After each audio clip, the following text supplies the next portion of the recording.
on. I like the format or Cool, platform. man. Yeah, Yeah.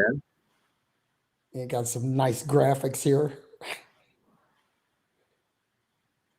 For folks in the audience, please forgive me. I'm recovering from bronchitis, so Yeah. We're definitely on. yep. And I don't even think I have to change the permissions this time. Hang on, I'm gonna check. Doesn't look like it. I think I shared it. Oops. Bear with me just a moment.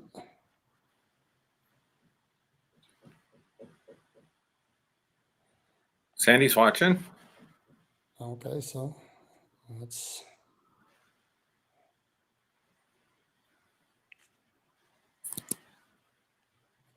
Yeah, looks like we're on.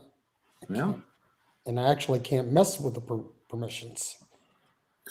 I was able to share it, so I think it's fine. It's nice because we can see Okay. the comments. Hi, Sandy. What's up, sis? Excuse me. Hate to cough in everyone's ear.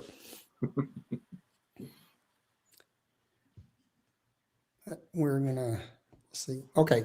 All right. So, what do you have to drink today? Okay, so it snowed. So, like, here's the thing. Last year, our first real snowstorm was September 8th. We got hammered September 8th. This year, what is today? The 10th? Is it December the 10th. 10th? And we had our first snow, and it was a light drizzle. Wow. So, in honor of the holidays, in honor of the snow, what I am drinking is a hot buttered rum. Ooh, nice. So, I got this Trader Vic's hot buttered rum here that I used. And then I got the Kraken, which is a black spiced rum that I like, my favorite. Release the Kraken. Yes. So I am enjoying the season. How about you, Derrick? You know, I still haven't stocked up my liquor cabinet, so I got a nice red wine blend here, Starlight Ridge. It's kind of becoming my go-to. Cool. So Nice.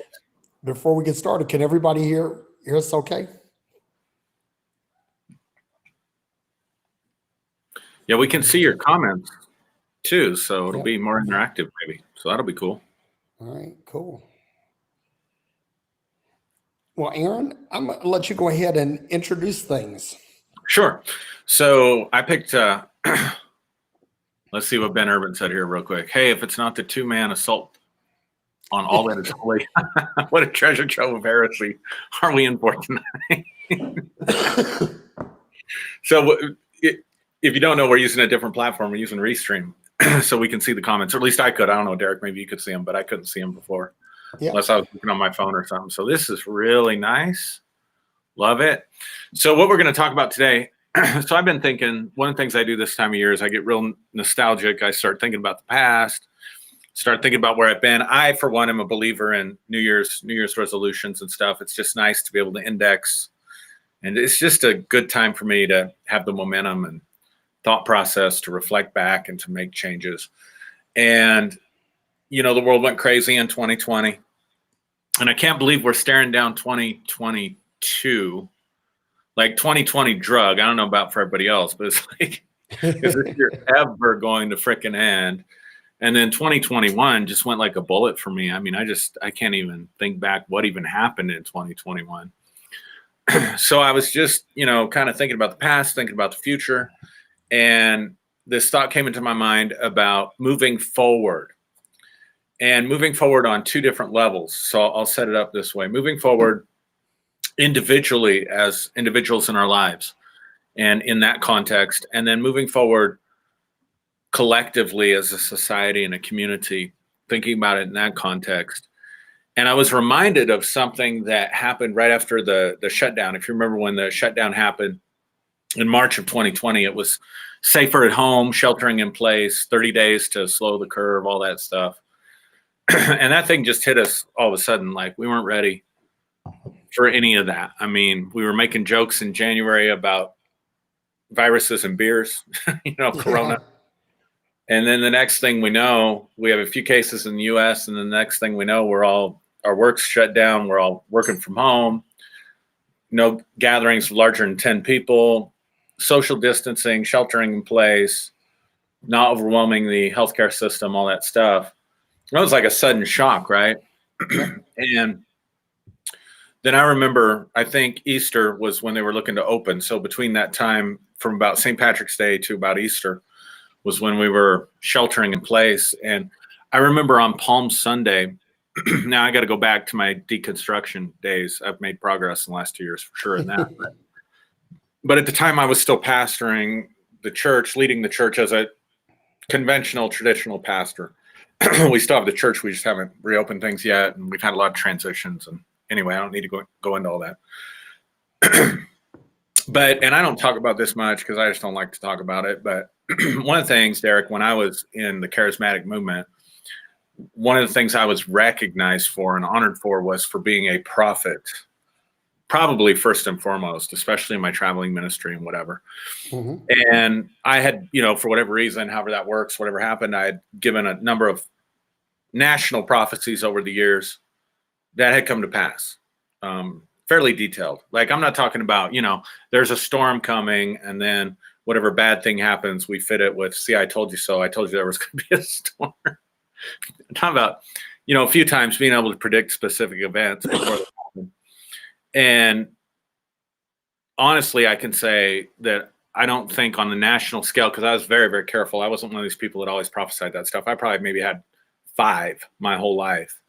But of those 5, all 5 of them came to pass exactly like I had predicted when I was, receiving information from what I thought was the Holy Spirit. So I'm setting this up to let you know what my mindset is on this.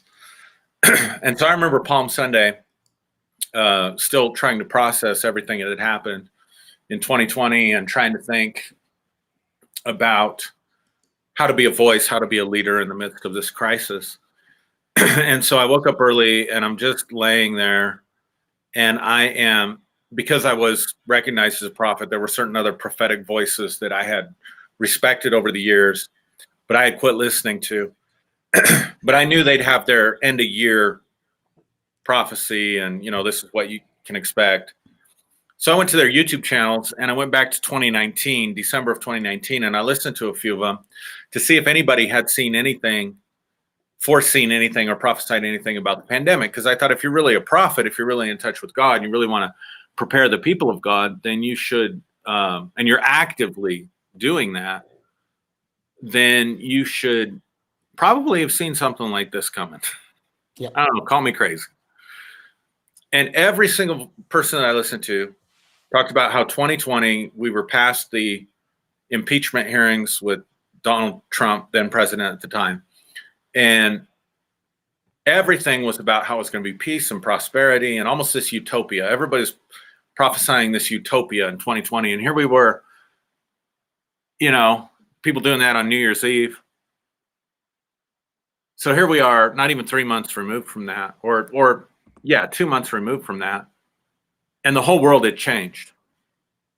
And I was smart enough to know, 30 days isn't going to stop a virus. Like, what are we going to do after the 30 days? This thing's here to stay. And so I remember, number one, listening to all that stuff and then thinking about my own responsibilities in leadership. And so I prayed and I asked I recognized as the Holy Spirit. And I said, what do I need to know? What is my responsibility in this? And without being overly spiritual or dramatic, all I could say, Derrick, was I was shifted into another dimension. Like, I was no longer in the room where I was at. And I got this, what we used to call sort of prophetic downloads.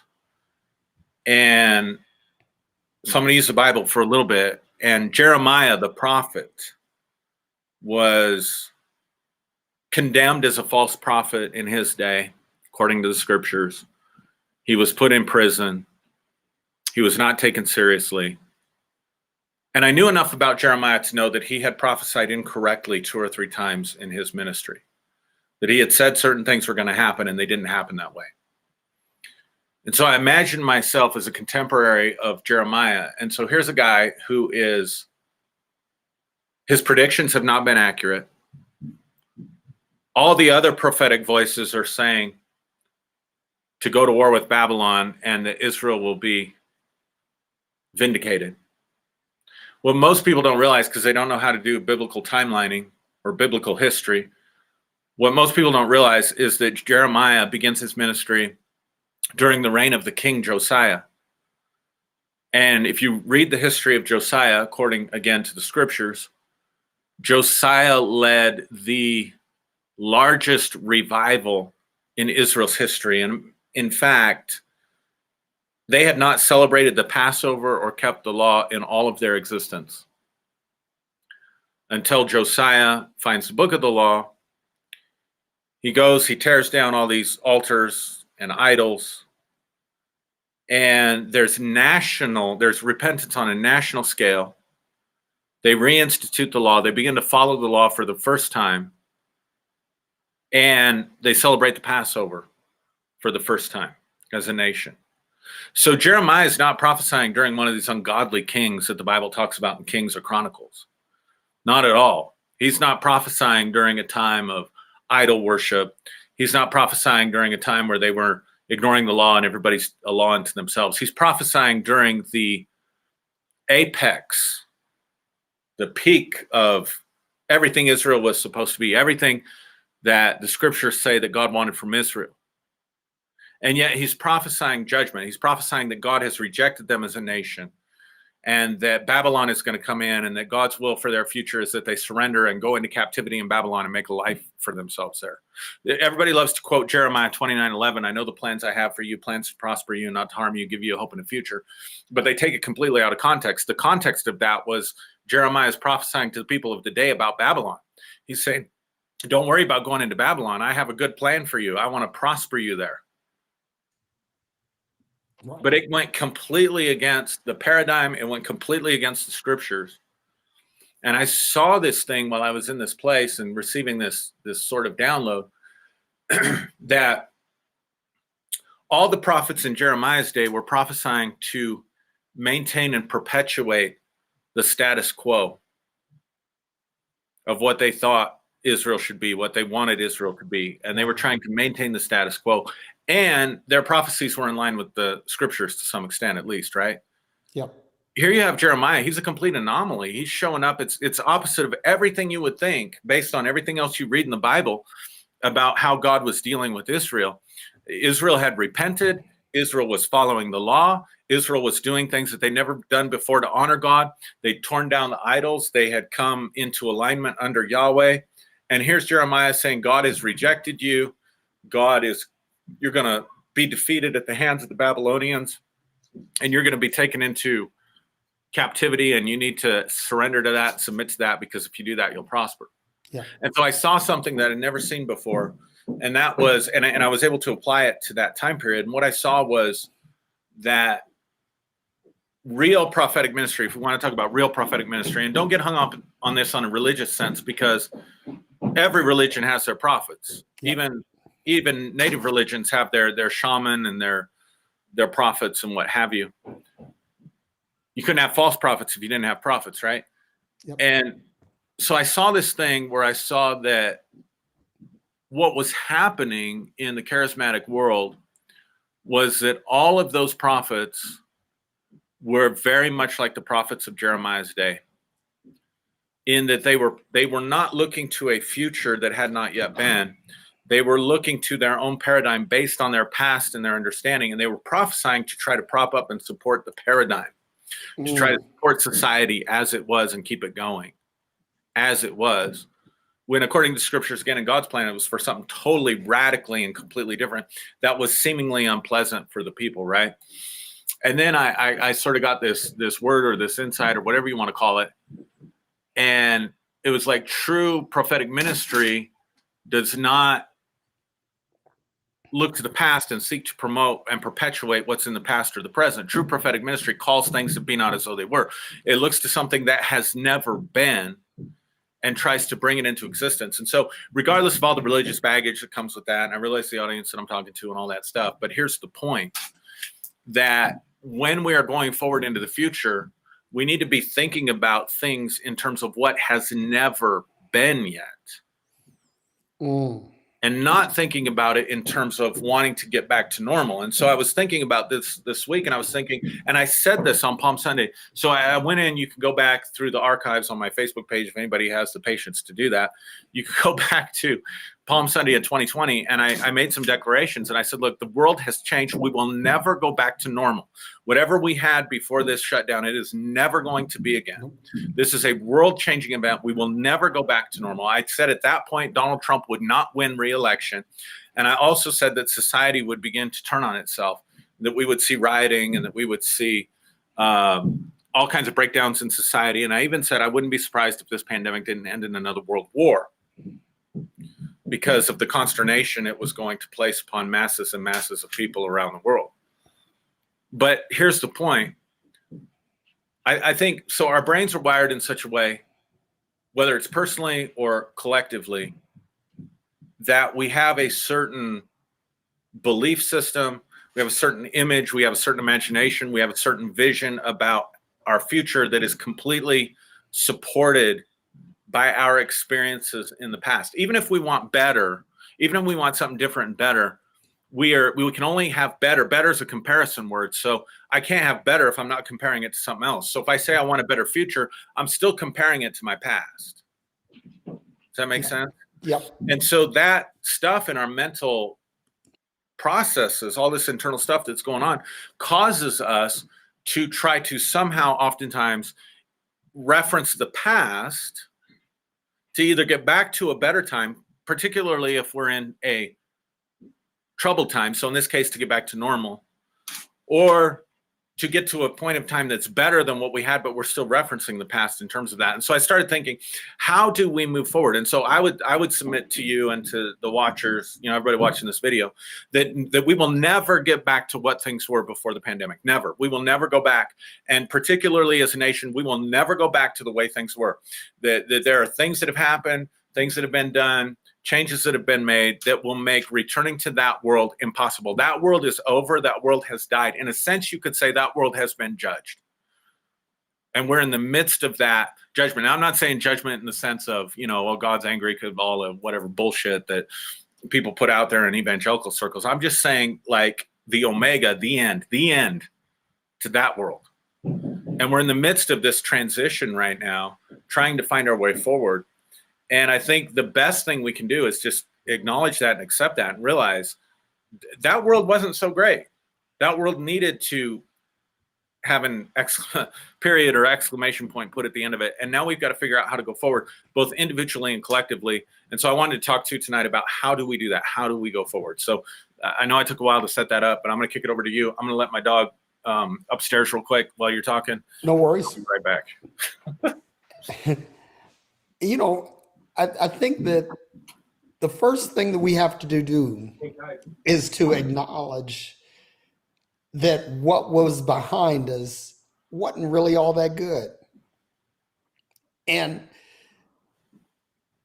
we really get stuck on nostalgia.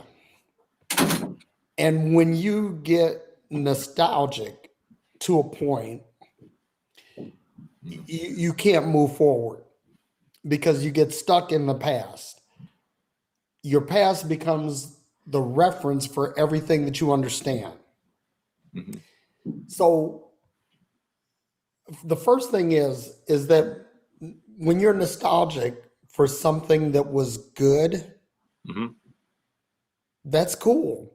You can hold on to that, embrace it as a tradition. But when what you were nostalgic for was not good, see, that's the thing. What we're pining for wasn't good in the first place. Right. So this is a perfect opportunity for a paradigm shift where we can actually say, okay, this is a good point to break from what we've been doing before and really move forward. And this is what I'm going to say, and I'm going to kick it back to you, Aaron. is sometimes a bridge to the past is a good thing. Mm-hmm. Sometimes you need to burn the bridge. Mm-hmm. And forget where it was that you came from. I mean, not forget it and say that it never happened, but to forget it in such a way that we don't take enough of that baggage forward, that it causes us to do it again. Does that make sense? Yeah. Yeah. So I think I been thinking about this, Derrick, and I think the first step to, like, because we all talk about, I mean, how many inspirational messages have you heard or given about letting go of your past, realizing you can't go back to your past. Doesn't matter how bad you messed it up or how good it was, set your sights on the future and go forward. But I think in order to do that, especially in this case, there has to be a company of us. And I don't think it has to be a big company. I don't think it has to be the majority. Because again, I want to use Jeremiah, and I apologize for to everybody for using these scriptures, but forget the religious part of it. Just look at the principle of it. Jeremiah was hated in his day because he recognized that past was over and that there was a new future that needed to happen. That was something that they had never seen before.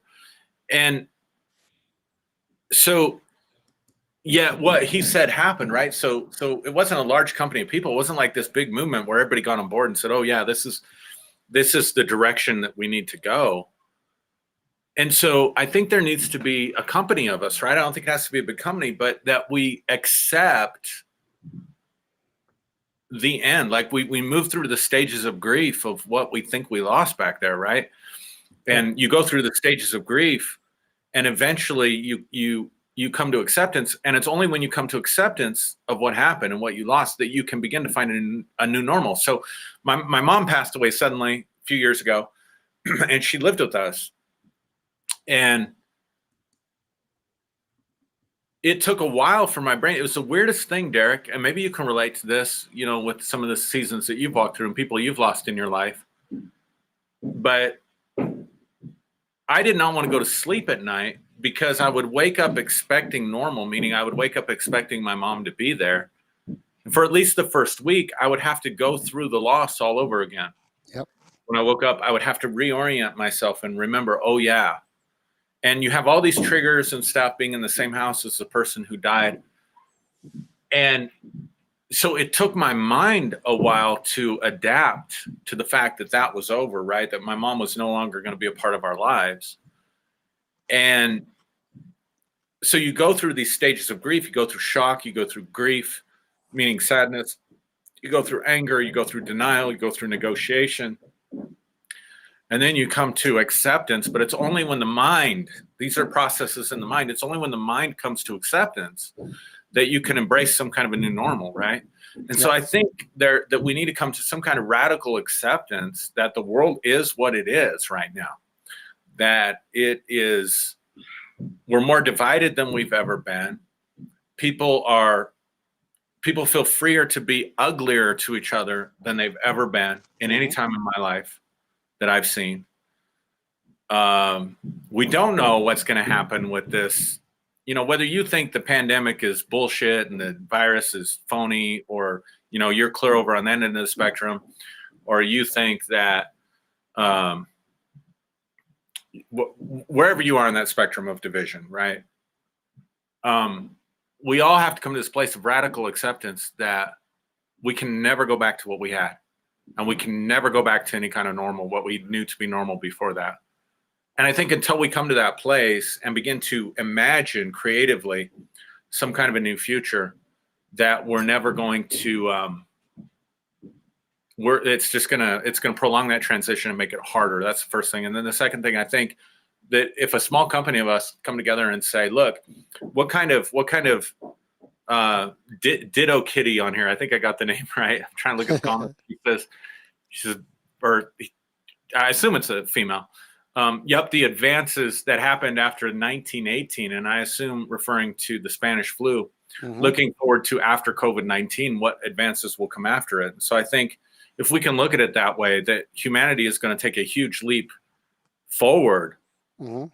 because we can't go backwards, then I think we can have a very positive outlook. And I think if enough of us hold space for that, that we can actually be involved somehow. I don't know how all this works, but I think somehow we can be involved in creating that future. And that makes our approach to this and our attitude in this and our thoughts and our imaginations and our feelings very, very, very significant beyond just a personal level, but maybe even on a corporate and community level. So that's how I've been thinking about things this week. Yep. And that's good. And I got to say this too, real quick. I got a technical issue resolved while we were talking because I was getting this horrible echo because I was logged into this thing twice. So I figured out how to get rid of the second me, and that makes it better. Anyway, all of that being said, we've talked about this before, like make America great. When people say make America great, typically they're talking about a point in time. And I say, Sherman set the Wayback Machine to 1957, right? Because that was the time before Brown versus Board of Education, before desegregation of schools, before the dismantling of Jim Crow, before the Civil Rights Movement and all of that, when everybody knew their place, right? And so what happened was that in the days of the Trump presidency, a new normal began to emerge. And I don't even want to call it a new normal, but let's say a resurrection of an old normal. Mm-hmm. It was resurrected. And so when this got resurrected, people, again, you so aptly mentioned that people felt like they could say anything, they could do anything, and there were no repercussions. And we talked about this before in the era of social media. There's no fear of getting punched in the mouth because that just doesn't happen.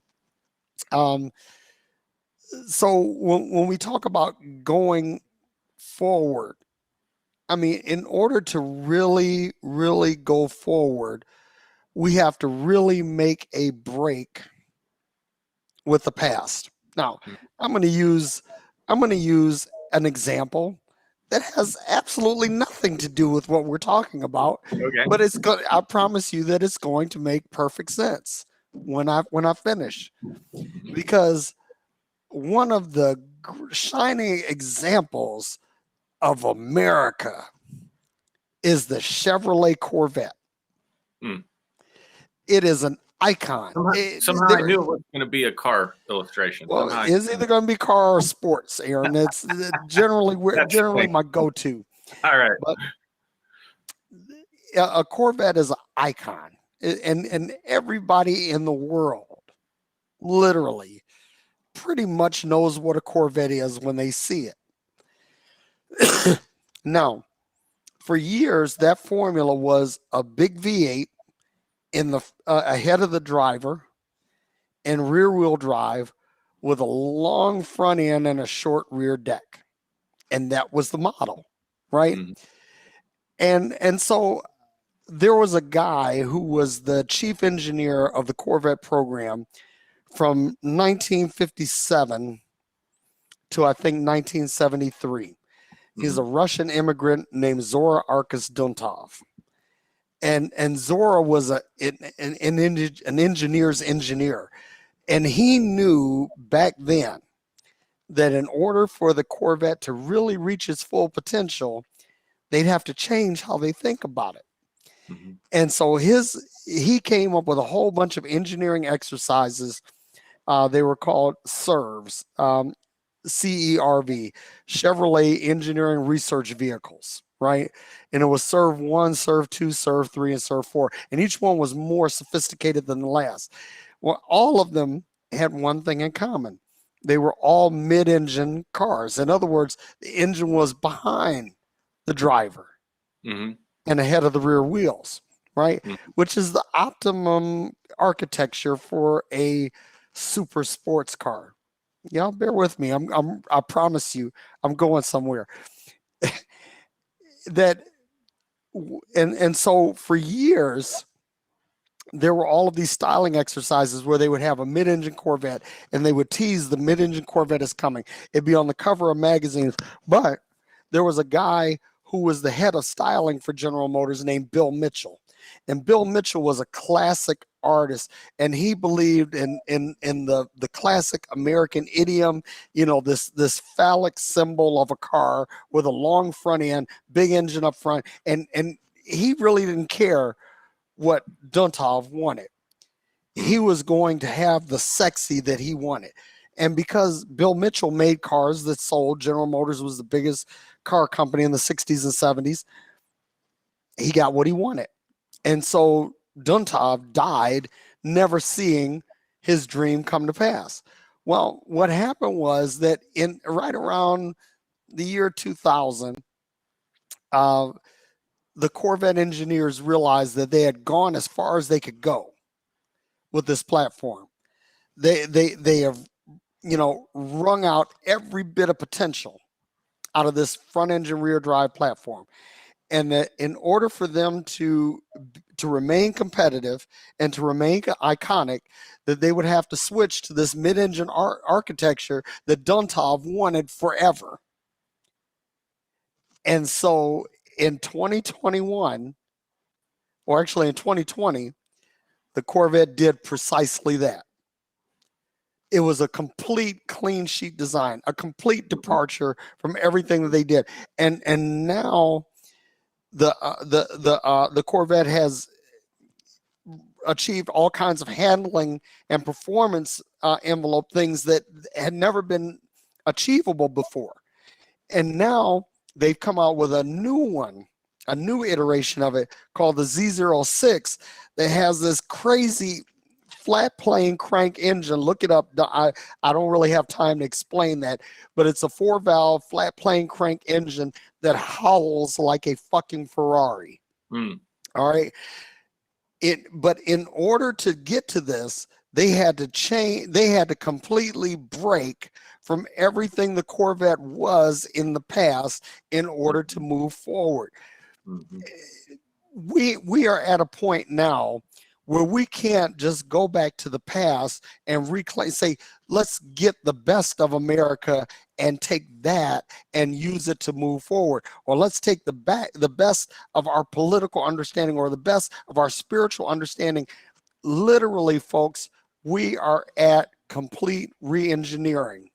Yep. If we're going to move forward, if we are going to have an effective, efficient, and of the people, for the people, by the people, truly nation that lives up to the character of its creed, that all men are created equal and that there is liberty and justice for all, that basically we are at clean sheet. And so when you were talking about going forward, this really excites me because I'm at the point where, listen, let's reevaluate everything. Right. Let's put it all on the table and say, okay, maybe there is something, because one of the things the Corvette does have that its predecessor had is it has 4 wheels. They could have gone to something, 6 wheels or 3 wheels or something really bizarre. But they said, okay, 4 wheels is a good place to start. And if that's the commonality, that we start with, then let's start with that. But then let's build up something new, because the thing is if like, let's say if you go through a relationship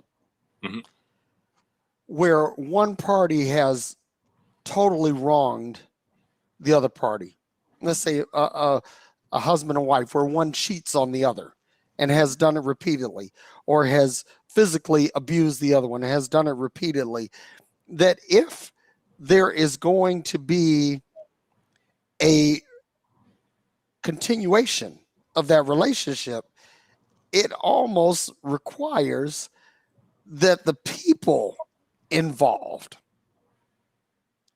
undergo some re-engineering themselves. Right. And so I'm like, I'm at the point where, for me, I've taken the scorched earth approach.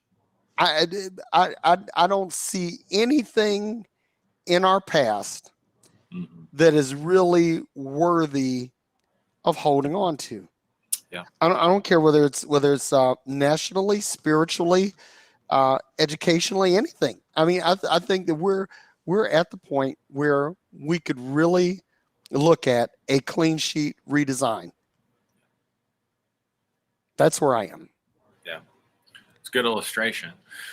I want to encourage people again, and I don't mean to be annoying with this, but I want to encourage people because you're talking about this and some of the things we've talked about on this program, like we need to scrap the Constitution, right? Yep. Now, I know that offends people, scares people, because we talked about on this program American national religion, and that's the sacred text, right? Yep. That's the Bible of America. I want you to just, people that are listening to this, be pragmatic with me for a minute and just think about this. When the founding fathers, like they were men. The people who put the Constitution together, they were men. They were subject to the same limitations as we are in terms of the future. And they're putting together, the best minds of the day, maybe, putting together a vision for a nation for the future. And saying this is how we think, based on the vision that we have, the kind of nation that we want to create. But remember, they're basically governing colonies at this point. I mean, this is before the Louisiana Purchase. This is before the Monroe Doctrine.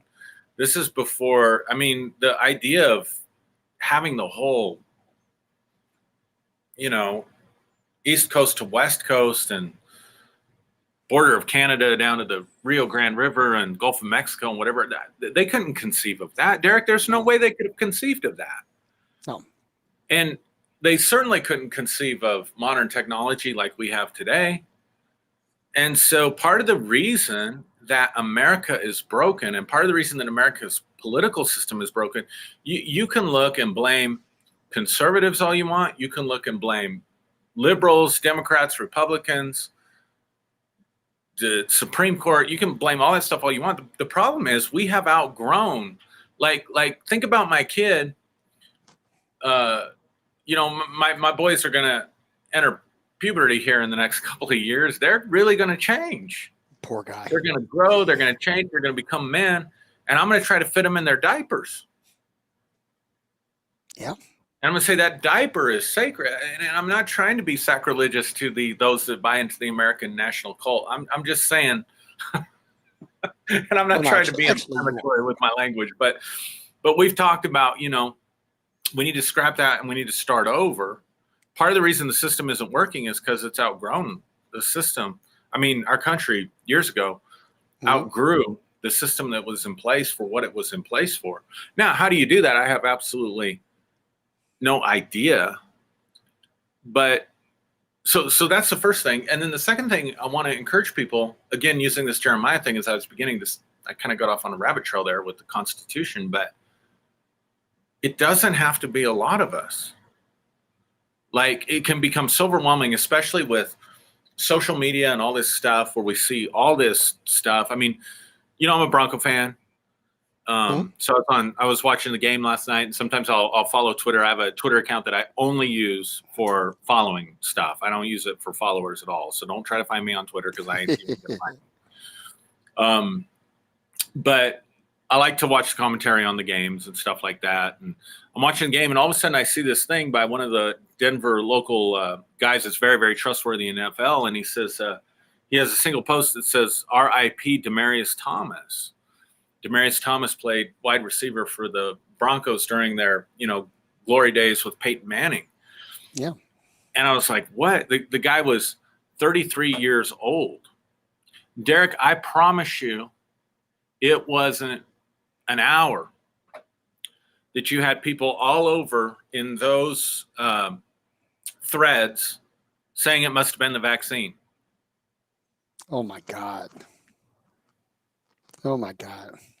The cause of death, I was going nuts trying to figure out what was the cause of death. Did he have a car accident? Did he suicide? What happened? 33 years old, going to be 34 on Christmas, young, healthy athlete, really, by all accounts, an excellent person, very involved in the community, very involved with kids, really good person. And there was no cause of death even being published at that time. The people that were in the know had the respect to wait until all the family members had been notified. And people were blaming the vaccine. So we're rabid. We're rabid as a culture in some ways. With the social media culture and all that stuff. And it can become overwhelming, and you can start to feel like, well, how can I make a difference that's really going to matter in society? And so I just want to say, like, part of the illusion, if we want to talk about the illusion of the Matrix, part of the illusion of the Matrix is that sometimes people who seem to have power they're on their last grasp of power. Yep. It's over for them and they don't know it yet. And we're in this transitional period. And so, again, using Jeremiah as my frame of reference, because I had that experience. It didn't come out of me studying the Bible. It came out of this experience that I had that I explained at the beginning of the program. Like, we can contribute. You can contribute wherever you are by bringing your best self, right? We talked about that in another episode. And accepting, we will never go back to what was. We will never go back to normal. Things are not going to go back to normal. And meaning normal, meaning pre-pandemic normal. Yeah. And that's a good thing. And we need to embrace that. We need to accept that. And we need to say, okay, I'm going to be an innovative thinker, just like you were talking about Chevrolet and the Corvette. I'm going to be an innovative thinker about my own life first. And that means, and that's so hard for us because we've got to rid our minds of this clutter. Like, let me put it this way. I saw a study, I heard a guy talking this week, and I saw a study that the average person thinks 70,000 thoughts a day. 70,000 thoughts a day. Now, how they measure that, I have no idea. But 70,000 thoughts a day, and most of those thoughts are repetitive. It's the same thought over and over and over and over and over again. Now, here's our problem. Our problem is that our thinking has been programmed by the world around us, by family, by social media, by politics, by voices other than our own. And I think it's time for a lot of us that we need to, and I'm speaking for myself personally, just thinking through this stuff, but this is why meditation and the authentic self and connecting with yourself is so important. And that's the problem with religion, is I gotta take on the mind of Christ. That's outside of me, right? So how do I take on the mind of Christ? I immerse myself in Bible studies and church going and all this stuff. But the truth is, like you came here. I just want to encourage people out there. You came here with something. You came here for a reason. You came here with a purpose. And it isn't just about you. If you think it's just about you and your life, then you're stuck in that egoic programming that we talk about, right? Yep. This is something bigger than yourself, but you have a part to play. You have a song to sing that's locked up inside of you. But if you're thinking 70,000 thoughts a day that are controlled by CNN or Fox News or Twitter or Facebook or your favorite religious guru who tells you how to think, right? Like I saw somebody's page that's a very respected spiritual teacher, has a group like a lot of them do, and somebody posted and said, I don't think we should allow anybody that contradicts this person's teaching. It was so ironic because he said I don't think we should let any fundamentalists who contradict this person's teaching to have a voice on this platform. And I thought, you just defined fundamentalism. Yeah. Like at heart, you're still fundamentalist. You just switch voices, man. You just switch things you were listening to. So we become so programmed to listening to everything without us. And here's the problem with that, Derrick. The problem with that is that all the voices that we're listening to outside of ourselves, if we're allowing that to dictate our thinking, they're shaped by the past and the present. So there has to come a point where you silence all that shit. you get past all that stuff in those 70,000 thoughts, and you let your soul speak to you. You let your innermost self speak to you. You let your most authentic self speak to you. And if the voice that is emerging from the innermost self is totally contrary to the society around you, barring, I'm not talking to freaking psychopaths, but psychopaths listen to us anyway.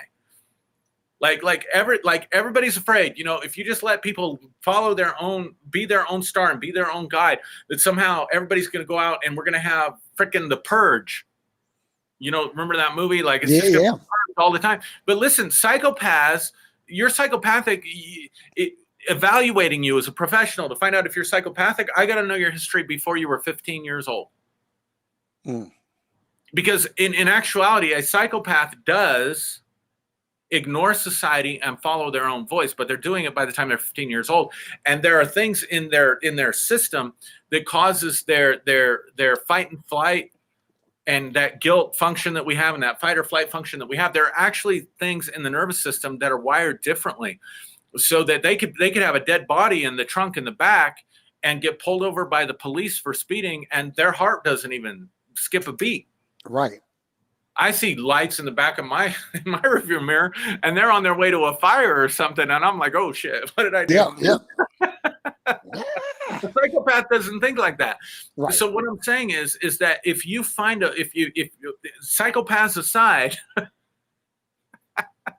you find a voice inside you that is forging a path forward for you that is unlike what society says is appropriate for you or is okay for you, or you find your voice being minimized and your influence being minimized by society, I would venture to say that you are probably more of a prophetic voice. Your voice, your gift, and what you have to give, no matter how many people you think you're influencing, is going to be far more effective in shaping the future, because you are actually calling things that be not as though they were. You're actually bringing forth something that didn't exist before into reality, and you've got the guts and the courage to go for that, which is why if anybody's watched my Sunday morning programs, I've been talking about the left-handed path, because the left-handed path goes contrary to society. And if we're going to forge a future that has not been, we have to realize that society is shaped by the forces of the past and the power brokers that want to stay in power in the present, but have lost their power because their age is over.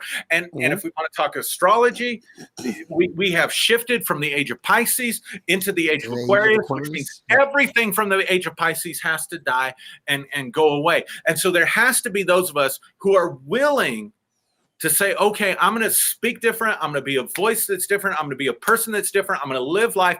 I'm going to listen to my own internal voice. I'm going to shut out those 70,000 words or thoughts a day that I'm having that has been given to me by society. And I'm going to listen deep inside for the voice of my authentic self. And I am going to believe in myself, and I'm going to believe in my own dream. I'm going to believe in what is emerging in from my deep levels of consciousness, because that's the future that I'm going to live. And as we individually live and go forward and live the future that we are supposed to live, then somehow, I just believe, Derrick, there is going to be some kind of synergy that's going to be created that is going to shape for everybody a better future and a better day. Just because we feel like we're in a situation right now that is less than or worse than what we had before the pandemic does not mean that we're always going to be here. It just means that we are in transition. And the harder we fight to maintain the status quo and what was in the past, or to try to recover something and perpetuate it, the more we are part of the problem and the less we are part of the solution.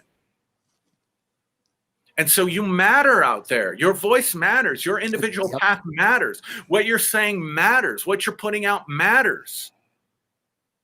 All right, I'm done preaching. No, dude, listen, man. That was really good stuff. And I want to talk about something that you had mentioned before, that we aggregate all of this information from multiple sources. And what I think we've become accustomed to being spoon-fed. Yeah. We're spoon-fed our diet of media. We're spoon-fed our diet of social media. We're spoon-fed our diet of religion, of politics, of sociology, of anthropology, of education, or whatever, right? nobody is really doing any independent study. Right. And so one of the things that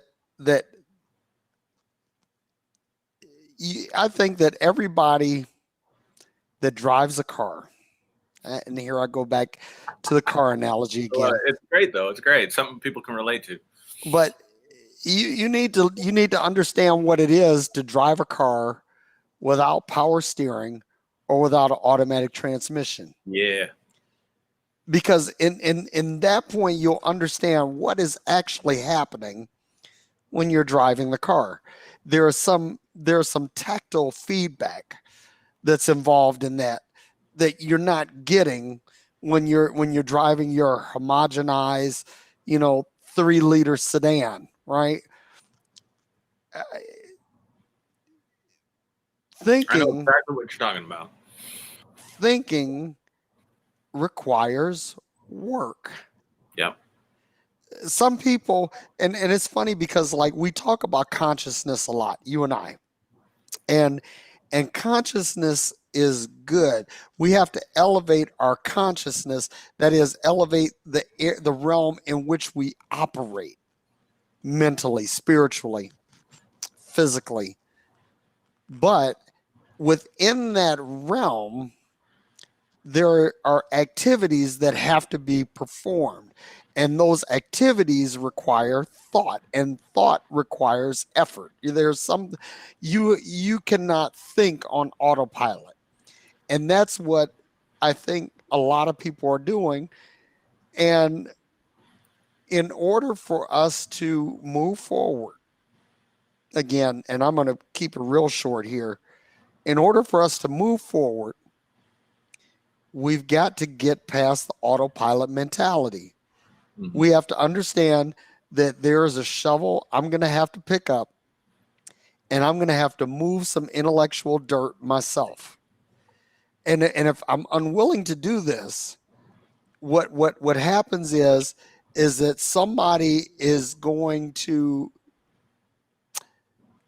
how can I say this elegantly and eloquently, that basically someone will heap bullshit mm-hmm. in your path, and they will tell you that there's a gold coin somewhere in this bullshit, but you have to really immerse yourself in the bullshit in order to get it. Now, there's no gold coin. It's just bullshit. Mm-hmm. But what I'm saying is that they're telling you that this is the path, when in reality there is some dirt, some gravel, some clay that you actually have to get your spade and sift through in order to find something good. And there is something good in that. There's nothing in bullshit but bullshit. Nobody's hiding gold coins in bullshit. So for you to sift through bullshit to try to find the truth, once you understand that it's bullshit, you keep moving. You go on and try to find the good dirt, right? And that's what we have to do. Going back to the way things used to be is not an acceptable answer. It's not an acceptable path forward.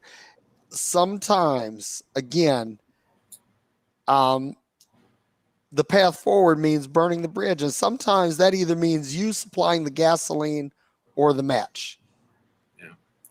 Sometimes, but you have to say that what's ahead of me is far greater, far more promising, and far better for everyone around me than what's behind me, and move forward. Yeah, and that's it for me.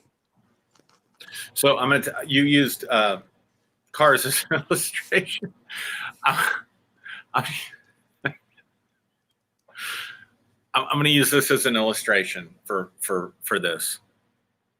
If you want to see people who are really shaping the future, the way I'm talking about, the way we're talking about, the way when you're talking about Chevrolet, if you want to find a group that's worthy of an example, it's the LGBTQ community. Ooh, come on, man. Particularly particularly the transgendered part of that. Now, I know that probably rubs people the wrong way, but the reason you're feeling rubbed the wrong way right now is because of your social conditioning. And that's the whole point. Like, could you imagine today, Derrick, like go back 10 years, dude, if we were having this conversation 10 years ago, and we would have thought about the pronouns that people are hung up on with the he, she, they, them, per is a pronoun now, by the way. Yeah. For person. Like, we would have been horrified. We'd have thought the whole world's going to hell in a handbasket, right? Yeah. But here's the truth about that. I listened to a theologian, actually, talking about this issue and how this was better addressed in ancient cultures than it is today. She was bringing in all this history and all this stuff, and she brought in some science, and I'd have to go back and listen to it and really study it out, and I just don't have the time to do that. But the truth is, there are some people who are born hermaphrodites, right? There are some children who are born. I know a family had a baby born with both sex organs. genitalia. Yeah. And they had to make a decision. You want a boy or a girl? Now, she talked about this, and I'm sorry I can't remember the nuances of this, but she said there is basically a chemical bath that a baby receives at some point in the womb that determines genitalia. And sometimes they get both chemical baths. The normal thing is to get, one gender chemical bath. Yeah. But some people get both chemical baths, so they form both genitalia. And then later on in gestation, there's another chemical bath that the baby receives that determines the body structure. Now, in most pregnancies, if you get a male, you get a male shower, if you will, or a male bath. Forgive me if you know the science on this, because I know I'm butchering it. But the concept is accurate. You get both baths, so to speak. So you come out like you and me. Like, we both got the male bath in the womb, right? And you want to talk about sexual orientation. I don't know about you, Derrick, but I never had to think man, I gotta try to make myself want to have sex with a girl. For whatever reason, I was born so heterosexual. I was thinking about that at 5 and 6 years.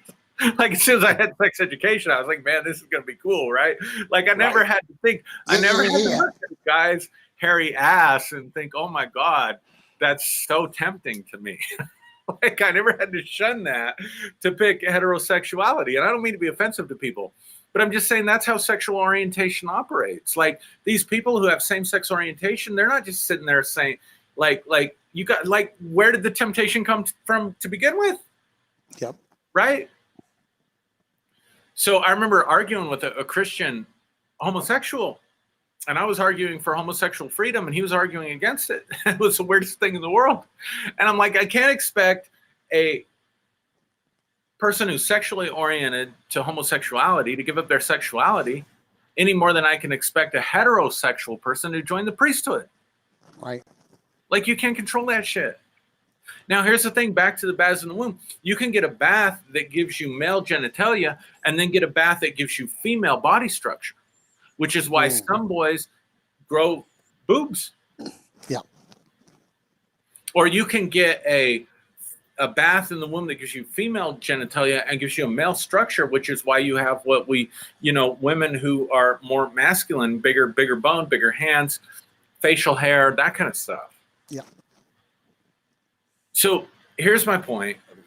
I don't know. I got this shit right here.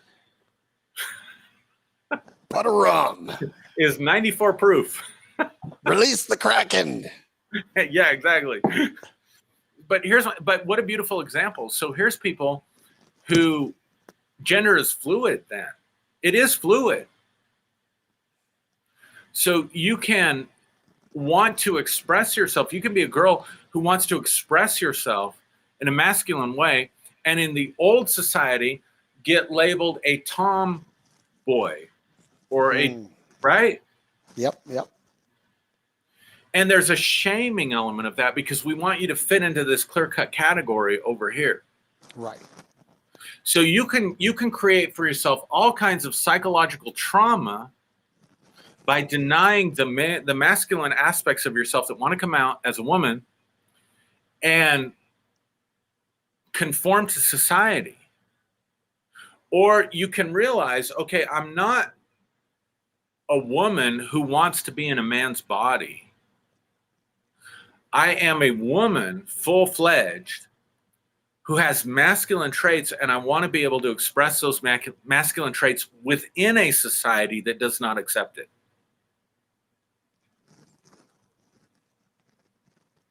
That is a problem, which then means there has to be a redefining of society to make space for you. So this is a person who, instead of denying themselves and putting themselves through depression and anxiety and all this internal warfare, is true to who they are and envisions a future where society makes space for you. Mm. And so you start talking about maybe we shouldn't be binary in our pronouns. Release the Kraken. He and she, maybe there's room for gender balanced people. But again, that's re-engineering, right? Exactly. At some point, society, and this is the thing, and this is the part that people don't like, is that in order to accommodate something that hadn't existed or had not been affirmed or celebrated before, we have to re-engineer the platform to accommodate it. Exactly. And that's So where we are. So if we can do it on, so here's what I'm saying. Like, the foundation of your identity is your sexuality, or we would not have gender reveal parties.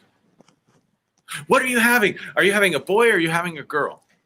But let's say if we were to take out that part. Yeah. What if we re-engineered that part and don't put the pressure on the parents for the gender reveal that says that, hey, that we have to fit our children into one thing or the other, that a child is born. You know, it's so funny that in the Jesus narrative, it says, for unto you this day a Savior is born, which is Christ the Lord. It doesn't say he or him. That they're basically, I think that, I don't really turn to the Bible for much anymore. Yeah, I know. But this is something that I think that if we go back and look at this, this was something that was addressing the platform. God damn it. I got to go back to a car thing again, right? But it was a big deal when you bought a car that had USB ports in it. Mm-hmm. That was a big deal. That it had USB ports already built in, so you could charge your phone, charge your iPad, whatever. Right now, they have USB and USB-C ports. So they had to re-engineer the platform to accommodate the different devices that people are using. And then they also have the wireless charging ports. So you could just sit your phone on top of it. And in other words, basic engineering says that I'll re-engineer the platform to accommodate the usage. And that's literally where we are.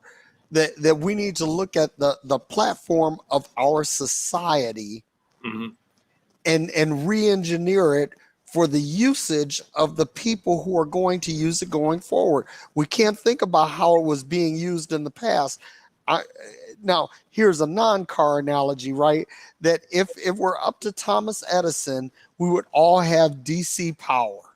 Yeah. And there would be power stations every 2 blocks instead of every 5 miles, because that's the limitation of DC power. Thomas Edison was so vehemently opposed to AC power that he invented the electric chair to show how, dangerous AC power was.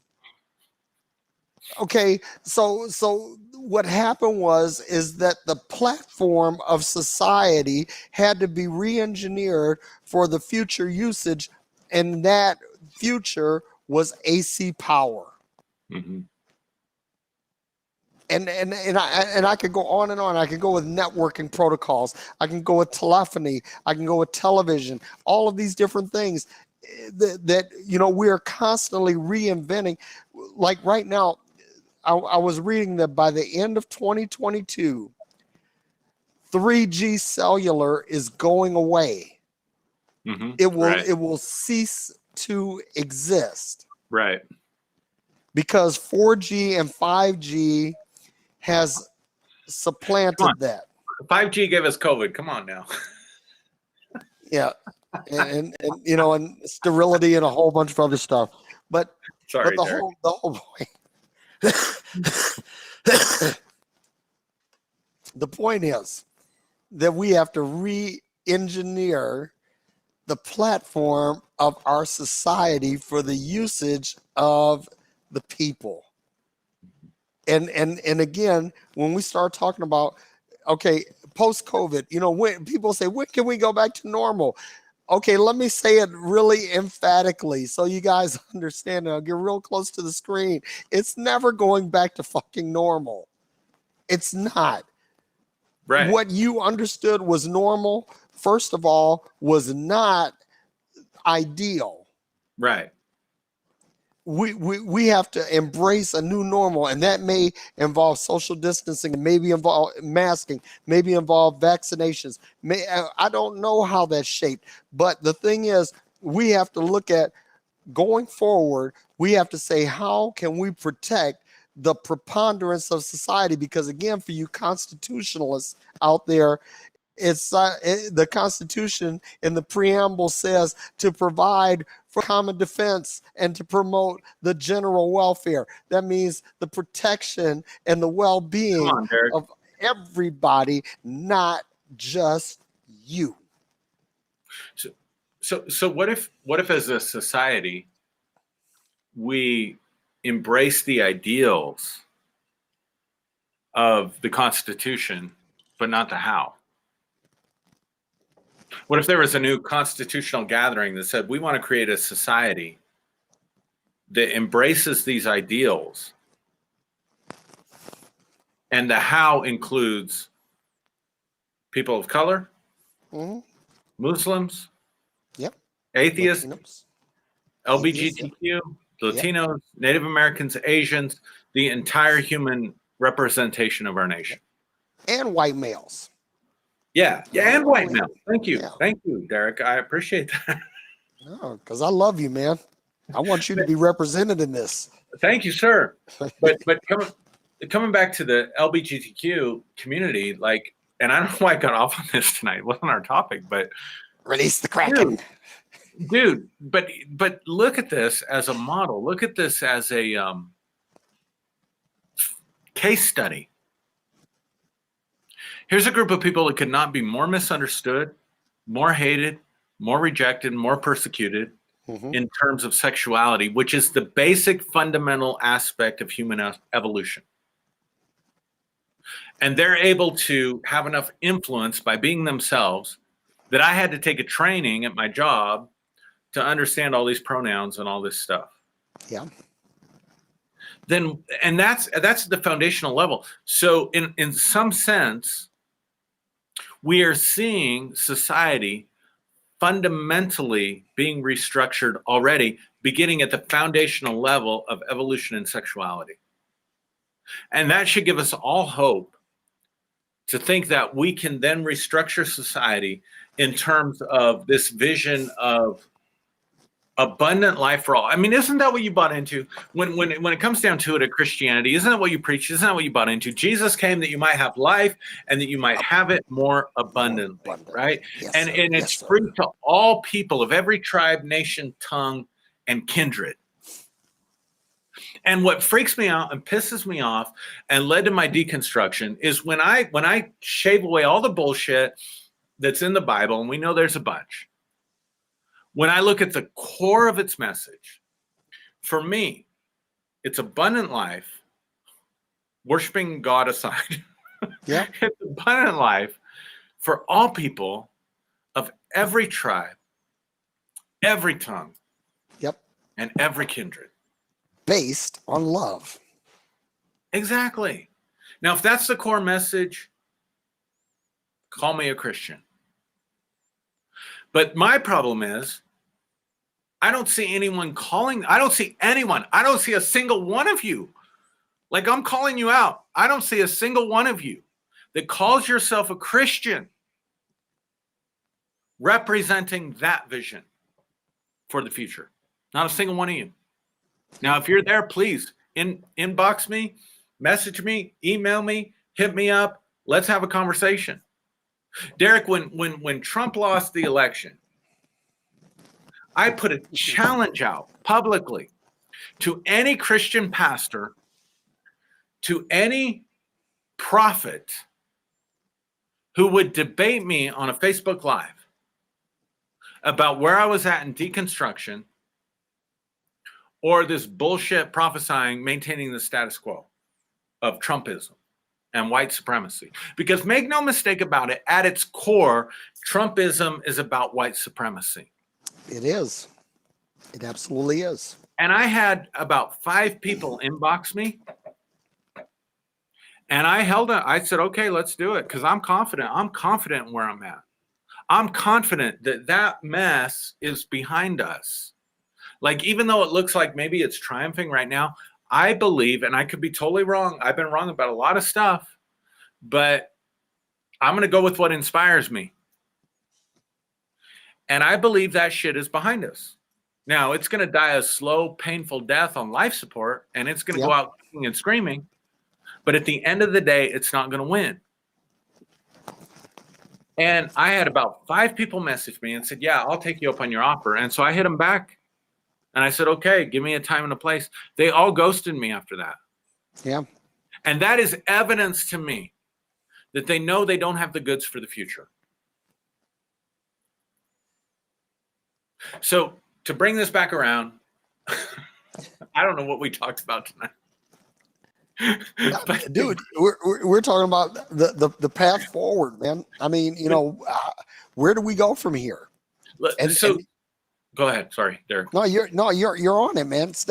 Keep going. So here's what I would say. Like, what I've seen in over 20 years of counseling, both as a pastor, spiritually counseling, and as a pastor, Derrick, you counsel people on everything. You counsel them from being suicidal to their marriage to their finances, right? Mm-hmm. So counseling, 20 years pastor, professional counselor in the field, counseling in a university setting. And at the end of the day, here's what I've seen. Your biggest breakthrough as a person, what's stopping that is what you believe in wholeheartedly to be true right now, but in fact is not. Until you can let go of what you believe in wholeheartedly is true, but in fact is not, you won't get your breakthrough. So here's what I would say. Let's be willing to torch the past. And by torching the past, you begin with a blank slate, like my children who don't know zip when they came into the world, and they were willing to learn. Like, if we want to create that future moving forward, we have to come back to the place of a child. I could preach right now. Yep. We have to come back to a place of a child where we don't know, we haven't been informed by society. Our 70,000 thoughts aren't 70,000 thoughts of repetition of what our society thinks. but we are willing to let that innermost self come out and shine. Which means you have to consider the fact that possibly the very thing that you believe in the most or think about the most is the very thing that might be preventing you from having your breakthrough. And so hold your beliefs loosely, right? Yep. Don't get so invested in them that you are so goddamn sure that you're right. Because it may be the thing that you think you're right about that's preventing you, like letting go of the past. Here's what I'm trying to say. Moving into the future in this day and age means letting go of the past and letting go of the old normals, which may mean beginning to question the thing you most believe in the most, to find out, is this coming from me? Is this congruent with who I am and who I'm supposed to be in this world? Or is this a programming that I received from society? Yep. And you can only do that kind of exploration if you're willing to let go of the tight hold that you have on that. Now, if you investigate it and it proves out to be, no, this is who I am, this is my values, this is the full expression of who I am, then baby, go for it. But not until you've done that kind of investigating. So with that, I'll let you have the last word. I have one last analogy, and this one is going to be a Navy analogy. And I'm going to talk about nuclear submarines, right? Because nuclear submarines are about as close to an actual man-made miracle as technology gets. But in order for the submarine to operate, it has to take on a lot of what surrounds it. It has to be informed by the water around it in order to submerge and operate at depth. But because the submarine holds people, at some point, the submarine has to return to the surface, which means it has to be uninformed. It has to uninform itself of what's around it in order to get back to a level that people are able to glean information. What I'm saying is that not everything, and here's the thing, water pressure at a certain level can destroy you. It can crush a submarine, cause it to implode. But by understanding how much of this information to be allowed and how much of it to be rejected and how much of the what's on the surface to inform and influence what you're doing beneath the sea can save you. In other words, you have to be informed and influenced by multiple sources, multiple media. You have to understand that no one technology is going to rule, and that you have to be able to operate in a multitude of environments. If you are, listen, this is going to help somebody. You have to understand what agility and elasticity is. Agility means this is my ability to react to different stimuli, different environments, different situations, right? And then I must also be able to I have to have this operational efficiency in different areas. I have to have this elasticity so that I can move from one environment to another. So if you're not elastic, if you can't expand and contract according to your environment, if you cannot move up, down, side to side, if you're not able to maneuver through the different things that you encounter, you're going to be stuck. And the thing is that what is ahead of you is the only thing that's important. What's behind you is behind you for a reason. Yeah, come on. So we have to stop, looking back. And again, like I said, there's a time and a place for tradition. When something good happened, or when something good emerged from a tragedy, and we say, okay, we want to rally around that. I'll use 9/11 as that example. Everyone, 9/11 happened, and we rally around that. And we say, okay, 9/11, never forget. Okay, great. But we have to also remember that also behind us is slavery, that also behind us is misogyny, that also behind us is genocide. And we cannot hold on to the mindsets that caused those things to happen, and also never forget 9/11. We have to be able to selectively remember that which is good and selectively discharge that which is not good, or remember it to the point that we don't repeat it. Right. And I'm done, Aaron. All right, bro. This has been good shit. Yeah, it's at the end of the day, like, what I want people to take home from listening to this or watching this, like, just be aware, right? Be aware how much your thoughts, your beliefs, your feelings, your imaginations are being controlled by the past.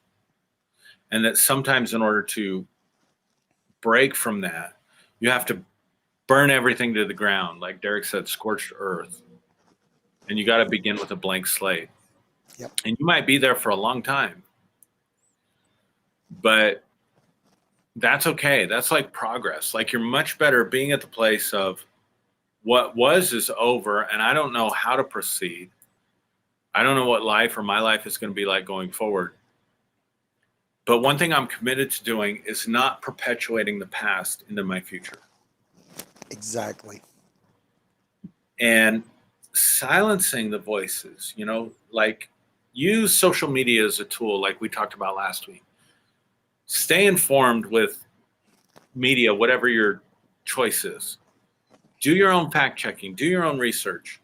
But at the end of the day, don't let that drown out your own voice. Right. Keep your voice. There is a story inside you that has yet to be told. Commit to that story, because the worst kind of betrayal and the worst kind of disloyalty is self-betrayal and self-disloyalty.